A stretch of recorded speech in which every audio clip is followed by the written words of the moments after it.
Millionaire finds woman and children hiding in his old house. And what he does? Liam O'Connell took a deep breath, looking at the rusty gate of the property he hadn't visited in over 15 years. At 42, the property developer had become one of the wealthiest men in the Sydney Basin. But that simple house in the New South Wales hinterland represented everything he wanted to forget about his humble upbringing. Now, he needed to sell the land for a major residential development that promised to multiply his portfolio. The woman who appeared at the door was clearly terrified and tried to shield a child behind her. Liam noticed the faded print of her cotton dress and the protective way she held a small boy in her arms, while a little girl clung to her grubby skirt. She couldn't hide the panic in her brown eyes when she realized they had been discovered. "Please, Mate, I can explain," the woman said in a trembling voice. "How did you get in here?" Liam asked, trying to keep his composure as he observed the state of the house, which should have been empty. The woman lowered her head, gripping the boy tighter in her arms. "I'm Chloe Davies. The place looked abandoned for years. We had nowhere to go." Liam looked past her and noticed that the living room, once covered in dust and cobwebs, now showed signs of life.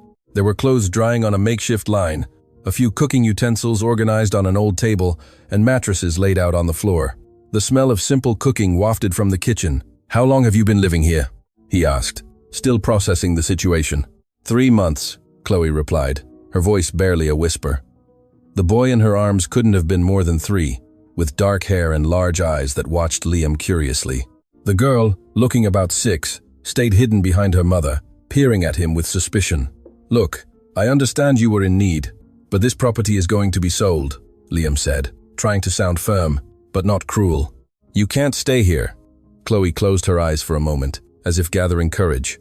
"You're the owner, aren't you?" "I always knew someone would come one day.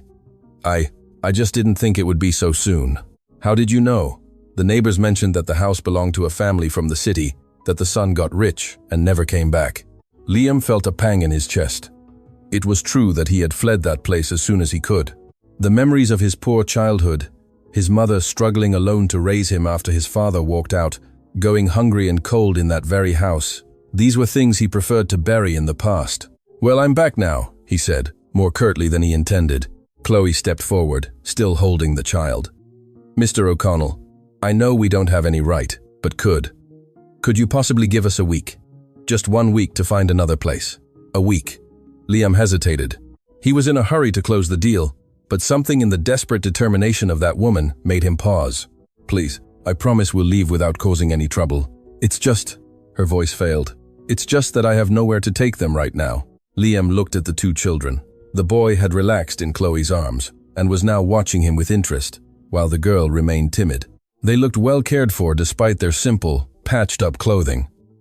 "Are they your children?" "They're my siblings," Chloe replied, with a mixture of pride and sadness in her voice. "I've been looking after them ever since we were left alone." Liam felt something churn in his stomach. There was something about this situation that stirred memories he tried to keep hidden. "All right," he said finally. 1 week, but then you have to leave." The relief on Chloe's face was instant and moving. "Thank you, Mr. O'Connell. Thank you so much. You won't regret it. Liam." "My name is Liam O'Connell." "Thank you, Don Liam."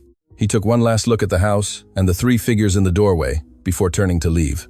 As he walked back to the ute, he couldn't get the image of Chloe out of his head, holding those children as if they were the most precious things in the world. On the drive back to Sydney, Liam called his solicitor.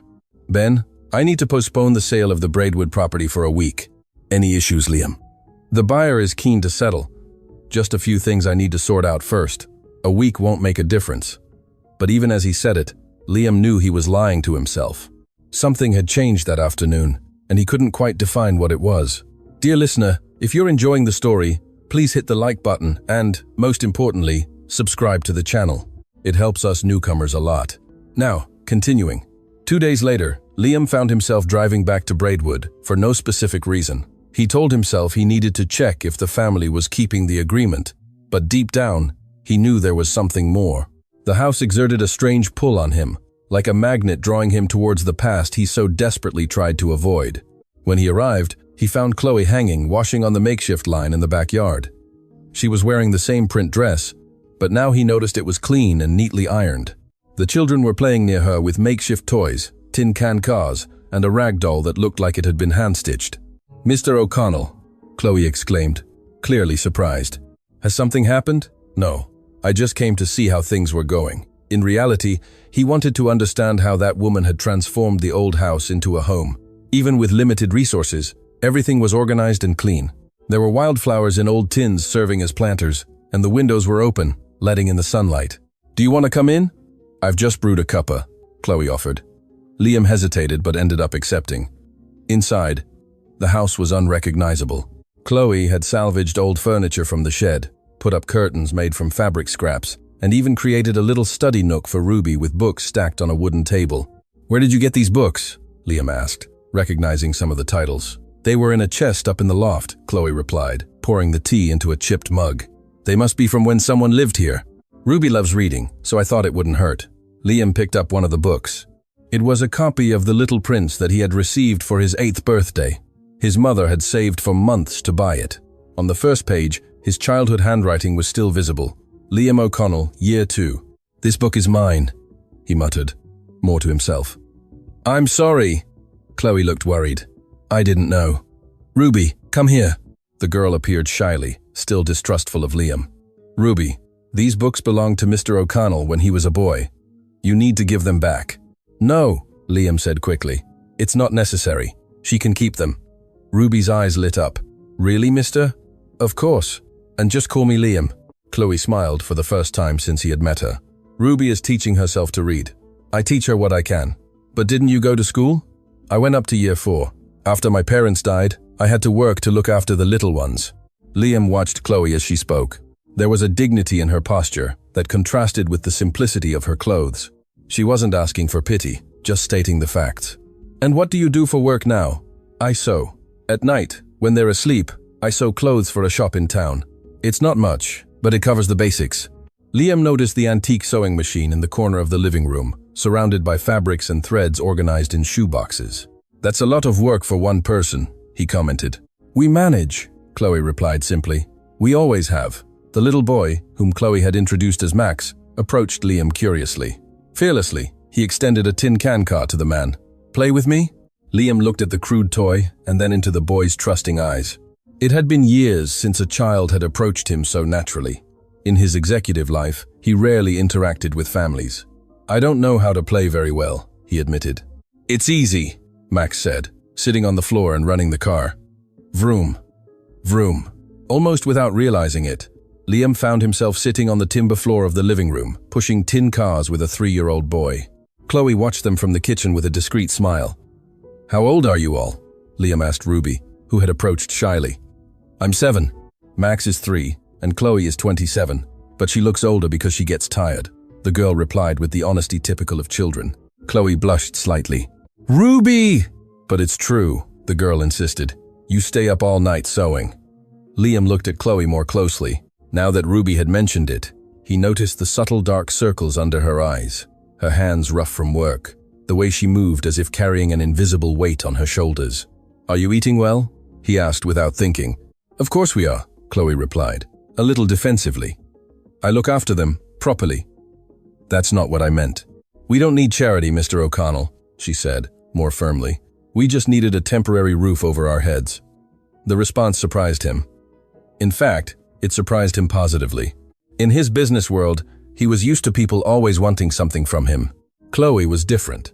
I'm sorry, I didn't mean to offend. You didn't offend me, she softened her tone. It's just that I learned you have to maintain your dignity, right? Regardless of the situation. Max tugged at the hem of Liam's trousers. Uncle Liam, are you coming back tomorrow? The question took Liam by surprise. No one had called him uncle in years. I don't know. Maybe. I want you to come back, Max said with the disarming sincerity of children. Liam felt something strange in his chest, a warmth he hadn't felt in a long time. When he left the house that afternoon, he carried with him the image of Chloe seeing him off at the door with the 2 children beside her, and for the first time in years, he found himself looking forward to the next day. The next morning, Liam cancelled 2 meetings and drove back to Braidwood again. This time, he brought a few toys he bought from a shop along the way. Nothing expensive. Just some coloring books and pencils for Ruby and a toy truck for Max. When Chloe opened the door and saw the gifts, her expression hardened. Mr. O'Connell, I already told you this isn't charity. He interrupted her. It's a thank you for looking after the house so well. It was a lie, but a kind lie that allowed Chloe to accept without hurting her pride. "The kids will be very happy," she said finally, smiling, and they truly were. Ruby hugged the books as if they were treasures, and Max immediately started playing with the truck, making motor sounds that echoed through the house. "You didn't have to do this," Chloe said softly as they watched the children play. "I wanted to," Liam replied, and he realized he was being sincere. They sat on the veranda, watching Ruby teach Max to draw with the new pencils. The afternoon sun cast a golden light that made everything seem more beautiful and serene. "Can I ask you something?" Liam said after a moment of silence. "Of course. Why here? Why did you choose this house?" Chloe was silent for a moment, as if deciding how much to share. "There was an old lady in the town who told me about this house. She said it had been empty for years, but that before, it was a place where good things happened, that the owner of the house helped anyone in need." Liam felt a squeeze in his chest. His mother really did do that. Even with little, she always shared with those who had less. "The lady said that maybe here would be a safe place for someone in trouble," Chloe continued. "And I needed a lot of safety." "Safety from what?" Chloe hesitated, looking at the children playing. "From my family.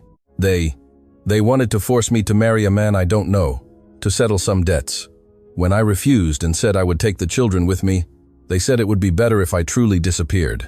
The coldness in her voice as she recounted this impacted Liam. "So you fled. I ran. With them. They're the only family I have now. And the person you were going to marry? Is he looking for you? I don't know. I hope not. I hope he found someone else to solve his problems." Liam watched Chloe watch the children. There was something fierce and protective in her gaze, like a mother defending her young. "Don't you regret leaving everything behind?" "Regret what?" she challenged him. "Protecting two innocent children? Refusing to be sold like cattle? Never." The conviction in her voice impressed Liam. He knew executives who didn't have half the determination he saw in that young woman. "What if I could get you a better job? Something in the city?" Chloe looked at him suspiciously. "Why? You don't even know me." "Because," Liam paused, trying to find the right words, "because I think my mother would do the same thing." That answer seemed to satisfy Chloe. "Your mother, who lived here?" "Yes. She died 5 years ago." She was a very good person." "And why did you never come back here?" The question was direct, without preamble. Liam appreciated the honesty. "Because this place reminded me of things I wanted to forget. Poverty, hardship, the feeling of having no control over my own life. And now?" Liam looked around. The house looked different with life inside it. The children laughing, Chloe humming while folding clothes, the smell of home cooking coming from the kitchen. "Now, I don't know. It's different." That night, Liam left the house, with more questions than answers. The next day, instead of going to the office, he went back to Braidwood, and the day after that too. Without realizing it, he had created a routine. The week he had given Chloe was coming to an end, but Liam couldn't imagine evicting that family. Each passing day, he became more involved with their stories, their daily struggles, the way they looked out for each other. It was on the 5th day that he received the call that would change everything. "Mr. O'Connell," it was Chloe's voice calling from the town's public phone box. "I need to talk to you. It's urgent." Liam felt his stomach clench. "What happened?" "He found me. The man my family wants me to marry is here in town, asking about us." Liam didn't hesitate. "Stay inside the house. Lock everything up. I'm coming right now." For the first time since he met Chloe, Liam drove over the speed limit. When he arrived at the house, he found the 3 figures huddled in the living room, clearly terrified. Chloe was holding Max in her lap, while Ruby clung to her skirt. "He came by," Chloe said as soon as Liam entered. "He knocked on the door, yelled my name, said I was coming back whether I wanted to or not." "How did he know you were here?" "Some neighbor must have mentioned it. Small town, you know. News travels fast." Liam felt a rage he hadn't experienced in years. The idea that someone would threaten this family awakened primitive instincts he didn't know he possessed. "Is he still in town?" "I think so. He said he was coming back with my older brothers, that they sent him to collect us." "Your brothers?" "My blood brothers, the older ones. They support the marriage because they're going to get money." Liam clenched his fists. "How could a family sell their own sister?" "Well, he can't force you to do anything. You're an adult, you have the right to choose." "You don't understand," Chloe said with tears in her eyes. "In my hometown, in my circle, when the family decides something, there's not much you can do, especially as a woman. So what do you want to do?" "I don't know. If we leave here, we have nowhere to go." If we stay, he's going to keep pushing, and I'm scared of what he might do to the children." Liam looked at Max and Ruby, who didn't fully understand what was happening, but sensed the fear in the air. "You're staying," he said, making a decision. "I'll sort this out." "How?" "Leave it to me." Chloe looked him in the eyes, and must have seen something that reassured her, because she nodded. "Thank you." Liam spent the night in the house, sleeping on the sofa to ensure the family was safe. In the morning, he had a serious conversation with his solicitor. "Ben, I need you to explain the rights of a woman in a situation of forced marriage." "Forced marriage, Liam? That's a crime. The Constitution guarantees I know it's a crime, but explain how we protect a person who is being pressured by her own family." After the conversation with his solicitor, Liam drove to the town of Braidwood to look for the man who was threatening Chloe. It wasn't hard to find him. In a small town, strangers draw attention. Darren Daz Miller was a man in his late 42s, short and stocky, with the expression of someone accustomed to getting things through intimidation. Liam found him in the town's main pub, talking loudly about his rights over Chloe. "Are you Darren Miller?" Liam asked, approaching the table. "Who wants to know?" "My name is Liam O'Connell. I need to talk to you about Chloe Davies." Daz's eyes lit up with interest. "Ah, so you know where she is? Excellent. Take me there and I'll collect her." "Sit down," Liam said in a tone that brooked no argument. There was something about Liam's posture, the way he was dressed and spoke, that made Daz instinctively obey. "Listen closely to what I'm about to tell you," Liam continued. "Chloe is not going to marry you. She doesn't want to. And in Australia, forced coercion is a serious crime. If you keep pursuing her, I'll call the police." "Police?" Daz let out a bitter laugh. "I'll just say I'm looking for my fiancée, that her family owes me cash. I'll say you are threatening a woman and 2 children. That gets you locked up. And who are you to stick your nose in this?" Liam pulled a card from his pocket and placed it on the table.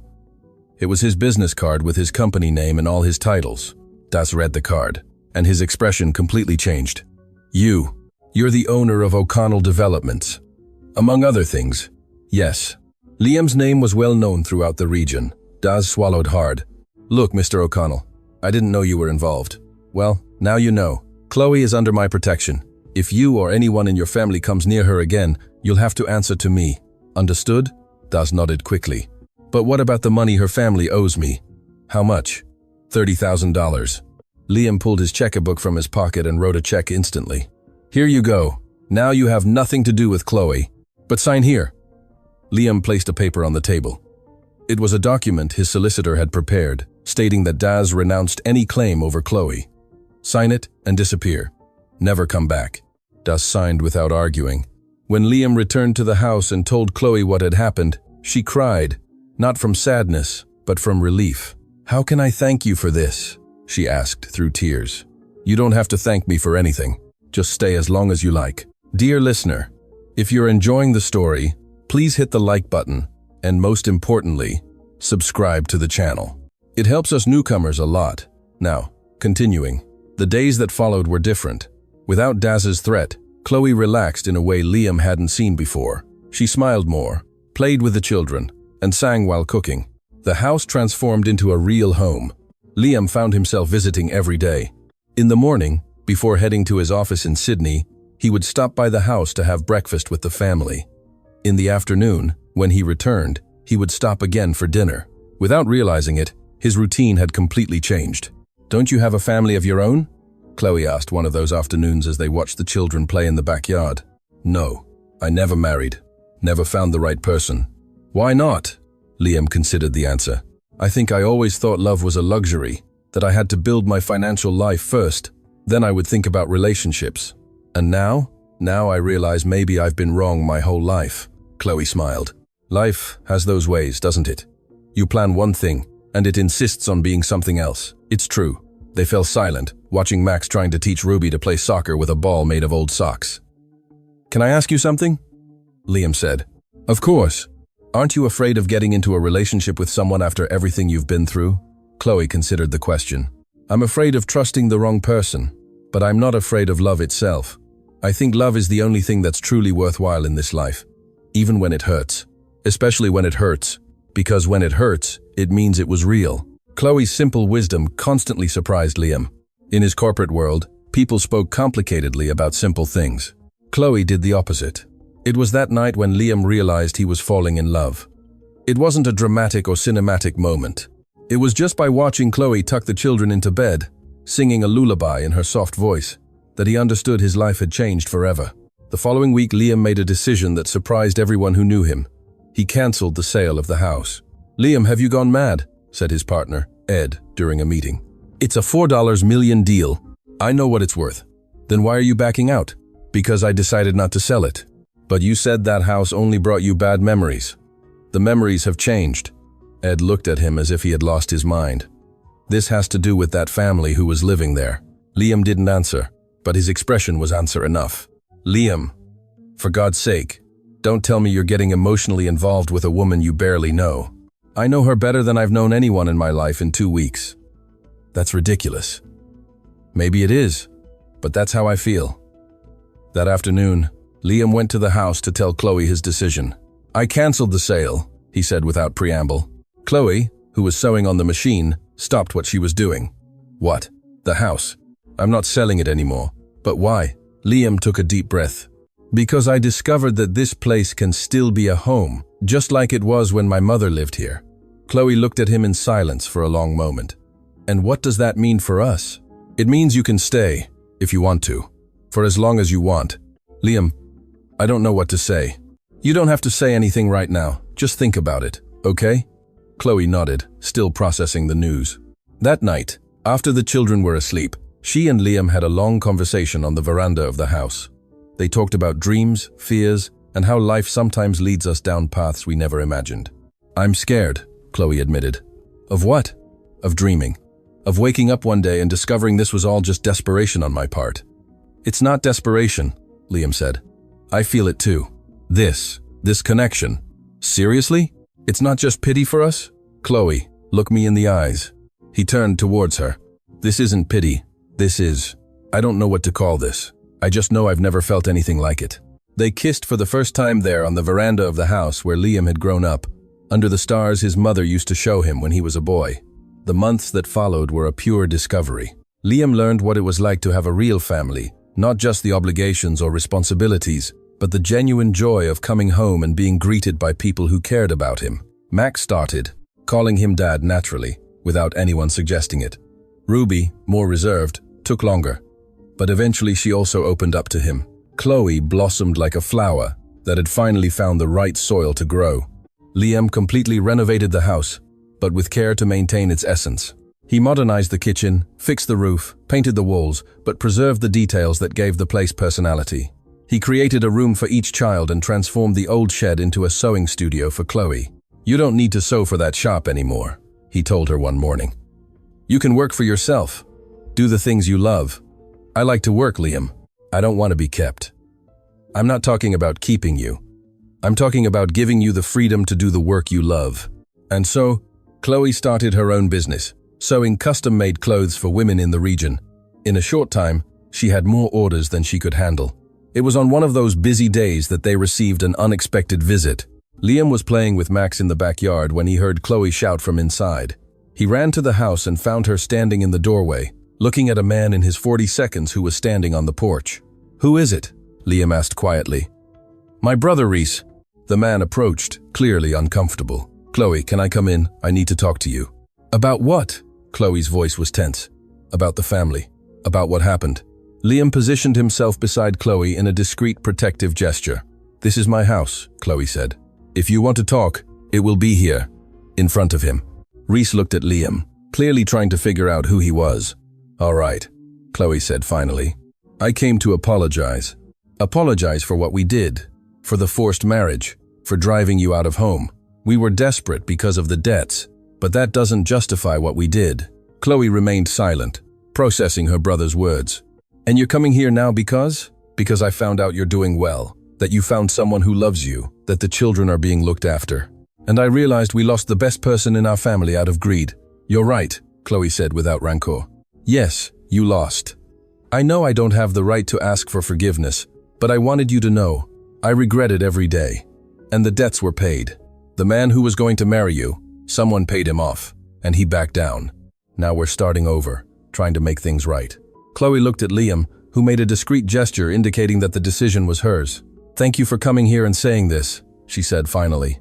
It means something, but I can't just forget what happened. I understand. Maybe we can talk again someday, but not today. Reese nodded, greeted the children who were watching everything from the window, and left. Are you all right? Liam asked after her brother was gone. I am. It's strange, but I'm all right. I think I had already forgiven them a long time ago. I just didn't know it. And how do you feel now? Free. Completely free. It was that night that Liam asked Chloe to marry him. It wasn't planned. The words just came out of his mouth as they were doing the dishes together after dinner. Marry me, he said suddenly. Chloe nearly dropped the plate she was drying. What? Marry me. You, me, the kids. Let's be a real family. Liam, I know it's soon. I know you might think it's rushed, but I've never been so sure of anything in my life. Chloe put the tea towel on the counter and turned to him. Are you sure? You won't regret it when the novelty wears off? Chloe, what I feel for you isn't just novelty. It's like I've found my other half, like finally making sense of being in the world. And the children? The children are already my children in my heart. I want to officially adopt them, give them my surname, look after them forever. Chloe started to cry, but they were tears of happiness. Yes, she whispered. Yes, I want to marry you. The wedding was simple but perfect. They held the ceremony in the backyard of the house, decorated with flowers. Chloe grew in her veggie patch. Max was the page boy, carrying the rings on a cushion that Ruby had embroidered. There were few guests, but each one was special. Mrs. Teresa, the older neighbor who had told Chloe about the house, was the matron of honor. She cried throughout the ceremony, saying she always knew good things happened in that house. After the civil ceremony, Liam officially adopted Max and Ruby. When the judge asked if they wanted to change their surname to O'Connell, Ruby answered without hesitation, Yes, please, Your Honor. Now we're a proper family. Married life brought joys and challenges neither of them expected. Chloe had to get used to a more comfortable financial life, but always maintained her principles of simplicity and generosity. Liam learned that being a father wasn't just about financial support, but about being present in the small moments, helping with homework, bandaging scraped knees, reading bedtime stories. Max turned out to be an extremely affectionate and outgoing boy. He adapted quickly to the new life and always treated Liam as if he were his biological father. Ruby, more introverted, took longer to open up completely, but when she did, she developed a special relationship with Liam based on a shared passion for books. Chloe expanded her sewing business and became a respected small businesswoman in the region.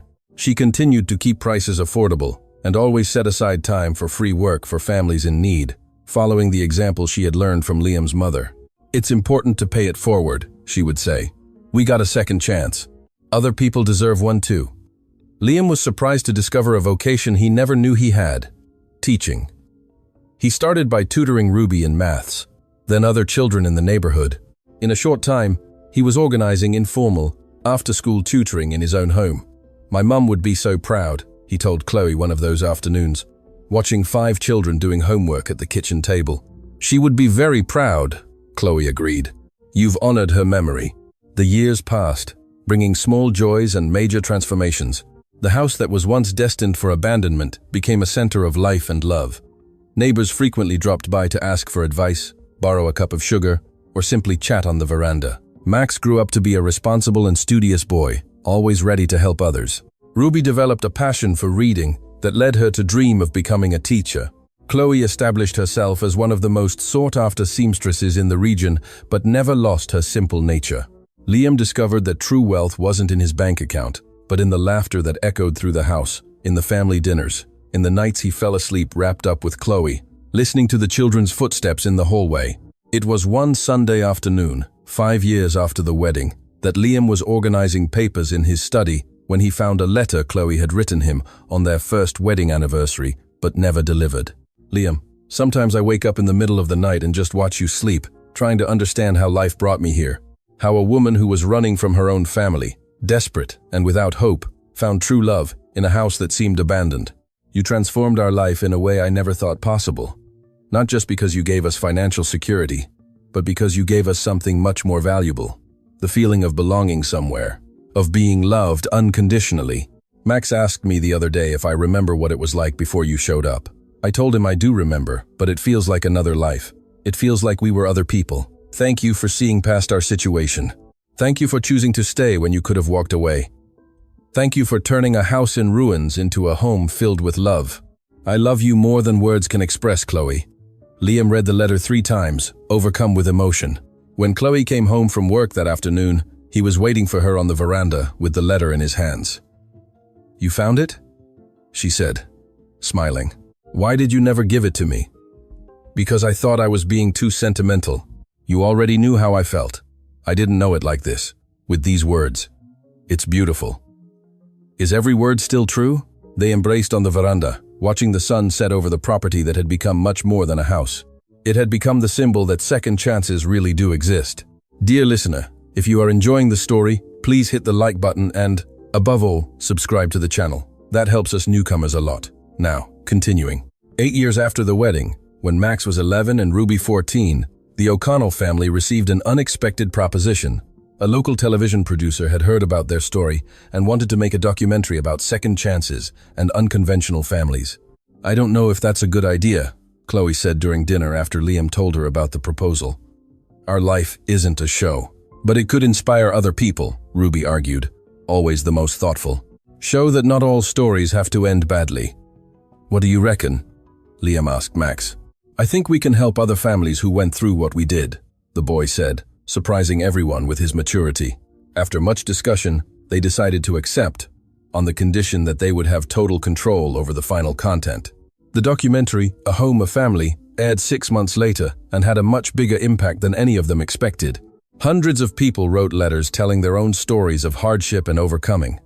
One letter in particular caught Chloe's attention. It was from an 18-year-old pregnant girl who had been kicked out of home by her family for refusing to marry an older man. Could we help her? Chloe suggested. How?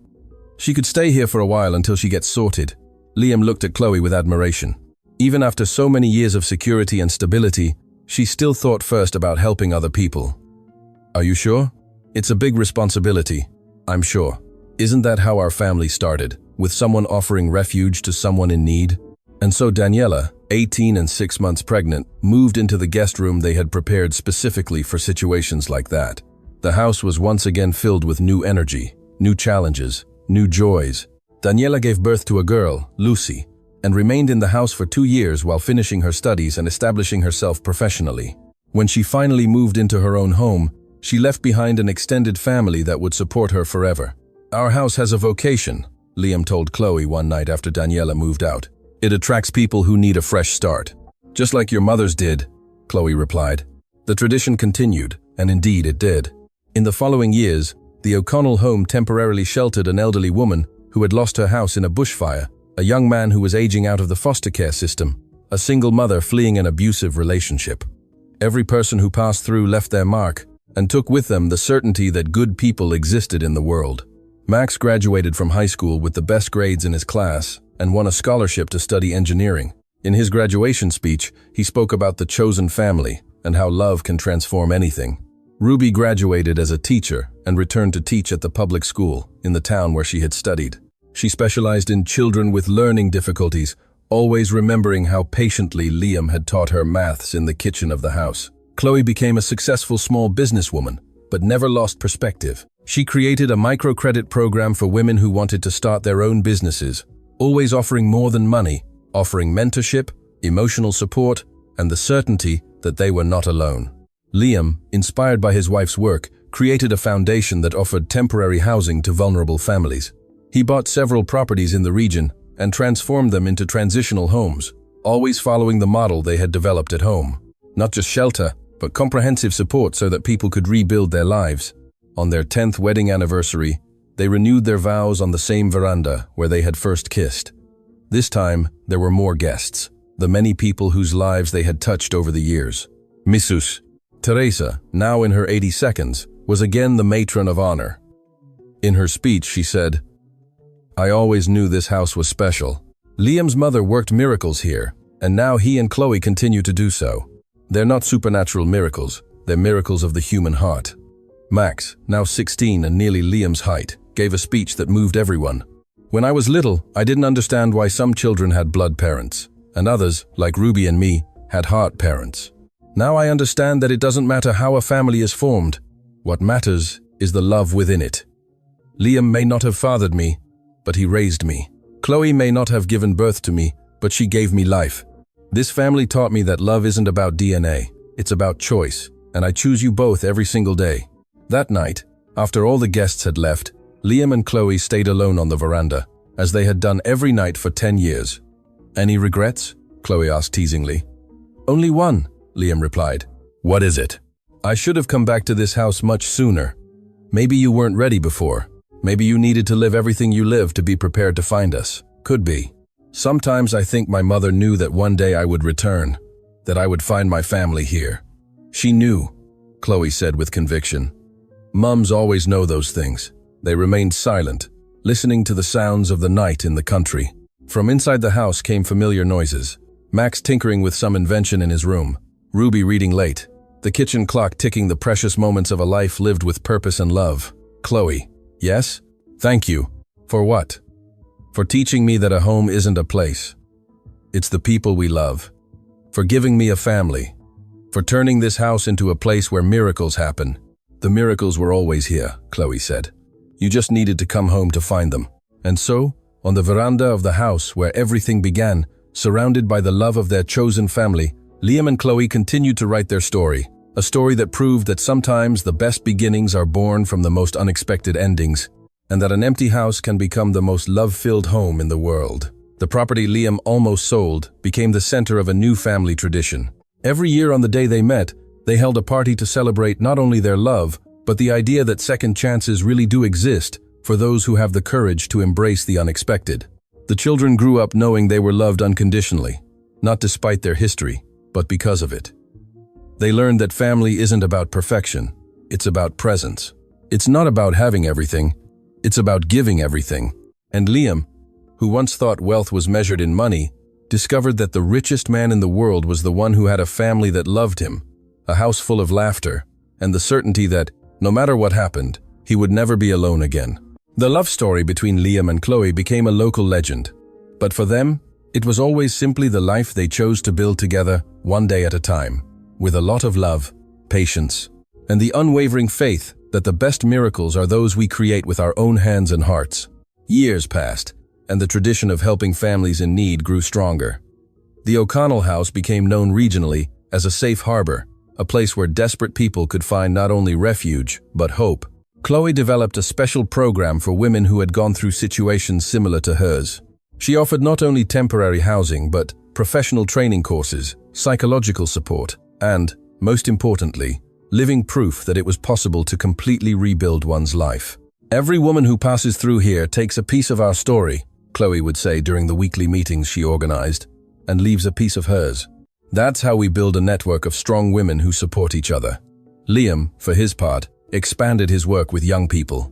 He created a business mentorship program for young adults aging out of the care system or coming from troubled families. He taught that success wasn't measured only in money, but in the positive impact on the lives of other people.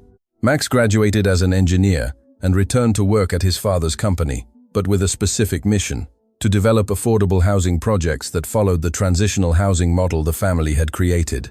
His first development was a housing complex that included community spaces, communal gardens, and professional training centers. "I want every family who lives here to have the same opportunity we had," he would say in his project presentations. "A place that is not just a refuge, but a starting point for a better life." Ruby became a recognized educator, specializing in inclusive pedagogy. She developed special teaching methods for children who had experienced family trauma, always remembering her own experience of finding an escape and growth in books. On Liam and Chloe's 15th wedding anniversary, the celebration was different. Instead of an intimate party, they organized a large gathering with all the families they had helped over the years. Daniela, the first young woman they welcomed, was now a nurse and brought her daughter Lucy, a bright 13-year-old. Mrs. Carmen, the elderly woman who lost her house in the bushfire, had become the adoptive grandmother of several children in the neighborhood. Jared, the young man who aged out of the foster care system, now ran an NGO for at-risk adolescents. "Look at what we've achieved together," Chloe said emotionally, observing the backyard full of people whose lives had intertwined through that house. "My mum would be so proud," Liam murmured, remembering the simple woman who planted the first seeds of generosity in that place. During the celebration, a surprise moved everyone. Reese, Chloe's brother, who had appeared years before to apologize, arrived with his family. Over the past few years, they had slowly rebuilt their relationship, and he had become an advocate for women facing domestic violence in his own town. Chloe taught me that forgiving doesn't mean forgetting. It means choosing not to let the past define the future, he said during his brief speech. She saved me too in her own way. Chloe embraced her brother, emotional. It had taken years to achieve a healthy relationship again. But the perseverance and unconditional love she learned from Liam made even that possible. When night fell and the guests left, the family gathered on the veranda, as they always did. Max and Ruby, now adults, but still living at home while establishing their careers, joined their parents for the nightly ritual of chatting about the day. "Can I ask a question I've always wanted to ask?" Ruby said. "Sure," Liam replied. "Did you really not know you were falling in love with Mum from day one? Because it was obvious to us." Liam and Chloe looked at each other and laughed. "Was it that obvious?" Liam asked. "Dad, you came here every day with flimsy excuses," Max said. "I came to check the house. I came to see if you're all right. I brought a few things." "No one believed those stories. And Mum got all flustered when she knew you were coming," Ruby continued. "She changed clothes 3 times, fixed her hair, rehearsed conversations." "I did not do that," Chloe protested, blushing. "Yes, you did," the 2 children said in unison, laughing. "All right, maybe I did a little," Chloe admitted. "But it was love at first sight, at least on my end." "Mine too," Liam said. "I just took a long time to accept what I was feeling." "And us?" Max asked. "When did you decide you wanted to be our parents forever?" Liam considered the question. "From the very first day," he finally said. "Since I saw you playing in the backyard with those makeshift toys, you had already stolen my heart. I just didn't know it yet. For me, it was when Max called you uncle for the first time," Chloe said. "I saw your face at that moment and knew you had fallen in love with all 3 of us at once." "It's true," Liam admitted. "That day, I realized I no longer wanted a life without you all." They were silent for a moment, each lost in their own memories of that time of discovery and change. "Do you regret anything?" Ruby asked. "Fleeing my blood family?" Chloe replied. "Never. It was the best decision I ever made in my life." "And you, Dad, do you regret canceling the sale of the house?" "Ruby, canceling that sale was the smartest decision I've ever made. This house, this family, you all are my greatest asset." "And if none of this had happened?" Max continued, always the philosopher of the family. "If you had never met?" Chloe and Liam looked at each other. "I would probably be a rich, lonely man," Liam said. "I would have everything money can buy, but nothing that truly matters. And I would be a brave woman raising 2 children alone," Chloe said. "We would survive, but we would never have known this complete happiness." "So, was it destiny?" Ruby asked. "I don't know if it was destiny," Chloe replied. "I think it was a series of right choices. I chose courage when I fled. Liam chose compassion when he let us stay. We both chose love when we could have chosen fear. And you chose trust when you could have chosen distrust," Liam added, looking at Max and Ruby. "You accepted a stranger into your lives." "You were never a stranger to us," Max said. "From the first day, we felt you belonged here." That conversation on the veranda became one of the family's most cherished memories. Years later, when Max and Ruby had their own children, they would tell this story to the little ones, explaining how sometimes the best families are the ones we choose, not the ones we are born into. The house continued to be a refuge for people in need. As Liam and Chloe grew older, Max and Ruby gradually took over the responsibility of continuing the tradition. They created an official foundation with a professional structure, but always maintained the personal and loving essence that characterized their parents' work. Chloe, in her 50 seconds, became a regional reference in working with vulnerable women. Liam, at 65, still ran his company, but dedicated most of his time to social work and mentoring young entrepreneurs. On their 20th wedding anniversary, they took a special trip. They returned to the town where Chloe was born, not to reconcile with the past, but to help other women who were living through similar situations to the one she had faced. "It's strange being here," Chloe said as they walked through the streets of her childhood. "It feels like another life." "It was another life," Liam replied. "You are a completely different person from the woman who fled here 20 years ago. We are all different people." They visited the house where Chloe had grown up and met the family who now lived there. It was a young single mother with 3 children, struggling to survive with casual jobs. "Can I help?" Chloe offered, introducing herself. The conversation that followed changed that family's life. In a few weeks, the young mother was participating in Chloe's training programs, and her children had won scholarships at the school Ruby ran. "Do you realize you're doing the exact same thing you did with us 20 years ago?" Liam commented during the drive home. "What thing?" "Offering more than material help. Offering hope. I learned from you." Chloe smiled. "You taught me that helping people isn't about giving money. It's about believing in them. Actually, you taught me that." From day one, when they returned home, they were greeted with a surprise. Max had organized a surprise party with all the families they had helped over the years. The backyard was decorated with photos, documenting 2 decades of love and solidarity. "We wanted to show you the impact you've had on the lives of so many people," Max explained. "I don't know if you have any idea how many lives you've touched." It was impressive. There were over 100 people at the party, each with a story of triumph connected somehow to that house and that family. Children who had grown up, young people who had graduated, women who had rebuilt their lives, families who had found stability. "This is the real asset you built," Ruby said during her speech. "They're not houses or companies. They're transformed lives, realized dreams, futures that exist because you believed in people when they needed it most." Chloe couldn't hold back the tears. "We just did what anyone would do," she said. "No, Mum," Ruby gently countered. "You did what everyone should do, but few actually do. You opened your heart and your home to strangers. You risked your own happiness to give a chance to the happiness of others." That night, after everyone left, Liam and Chloe stayed alone on the veranda for the first time in months. The party had been beautiful, but they always cherished the moments of shared silence. "If you had met me at 20, do you think it would have worked out between us?" Chloe asked suddenly. "No," Liam answered honestly. "At 20, I was too ambitious, too focused on making money. I wouldn't have known how to recognize your value, and I was too naive, too dependent on the family's opinions. I wouldn't have had the courage to fight for what I wanted. So we met at the perfect time? Exactly the perfect time. When you were ready to be the man I needed, and I was ready to be the woman you deserved. Do you think we would still be happy if we hadn't had this whole mission to help other people?" Chloe thought about the question. "I think so, but it would be a lesser, more selfish happiness. What gave meaning to our life was discovering that true love is the kind that overflows, the kind that can't be contained just within the house." "My mother always said a phrase that I only now fully understand," Liam said. "Happiness shared is happiness multiplied." Your mother was a wise woman. She was, and she chose the right place to plant the seeds of generosity. This house was always special. No, Liam, the house became special because of the people who lived in it. First your mother, then us. The magic isn't in the walls, it's in the love that's cultivated inside here. They remained embraced, watching the stars shine over the property that had become much more than a house. It had become a symbol that miracles happen when people choose love instead of fear, giving instead of hoarding, inclusion instead of exclusion. Chloe, yes?